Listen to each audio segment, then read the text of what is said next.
Greetings. If you're a female and you have hormones, which I'm guessing you probably do, then this video is for you. So I'm going to talk a little bit about the basics of the endocrine glands and the endocrine system and the top 3 main hormones that most of us are familiar with, a little bit about what controls those, how they interact with each other, how modern medicine has a tendency to fail us because of its approach, and yeah, I think that's pretty much it. So anyways, let's start first with the endocrine system, which we know is made up with a bunch of different glands. Most people are familiar with the ovaries, adrenal glands, pituitary gland, the pineal gland, so many different glands. There's like a dozen different glands. And all of these glands release hormones, and a lot of these hormones, especially your sex hormones, are made from cholesterol. And cholesterol makes what is turned into, well actually cholesterol is turned into pregnenolone. Now, many of us have never heard of pregnenolone. You don't really hear it talked about very often when you go to your doctor or when they talk about the female hormonal system. But pregnenolone is the mother of all hormones. It's a pre-hormone, and it makes all of the rest of the hormones. And unfortunately, pregnenolone, once we hit 35 as females, literally nosedives. It just depletes super fast. Men, on the other hand, are kind of lucky because their pregnenolone just slowly tapers off through their 60s. But we kind of got the short end of the stick there. And our pregnenolone plummets once we hit the age of 35. And obviously, that's not good considering that it is responsible for all of the rest of our hormone production for the most part. So, pregnenolone, I'm going to do another video on, and we'll go into depth some more on that. So this again is just the basics. So your hormones are like chemical messengers in your body. They control your behavior, your emotions, brain chemicals, immune system, how our body actually converts the food and what we intake into fuel. And there are 3 different hormones that are the main hormones that most of us that have heard of, and they, in order from most important, are cortisol, thyroid, and estrogen. And I'm sure most of us have all heard of these.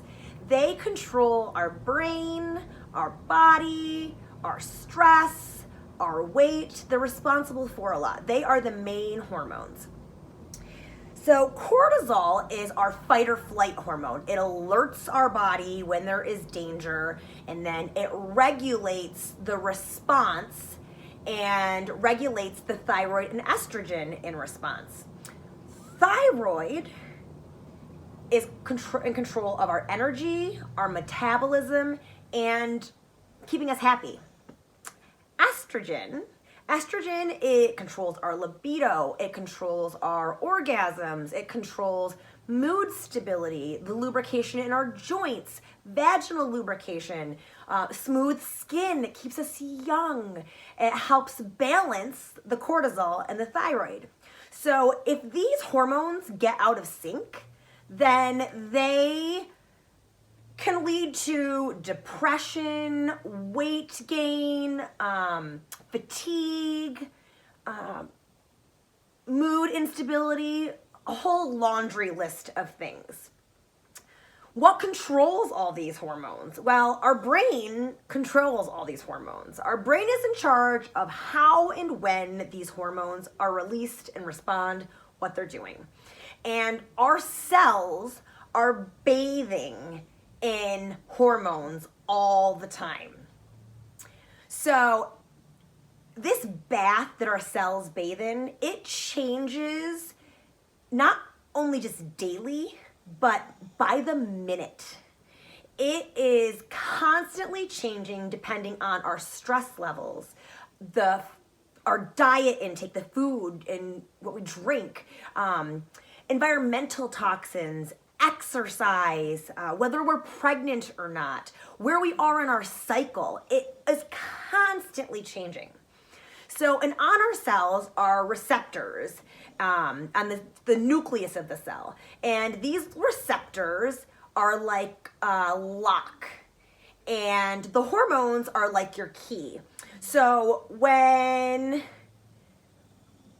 you have a hormonal imbalance, like an insulin resistance or a cortisol resistance, basically the lock is broken on the cell, and the hormone, the key, can't get into the cell. So then the hormone just sits and it rises, which creates a major imbalance.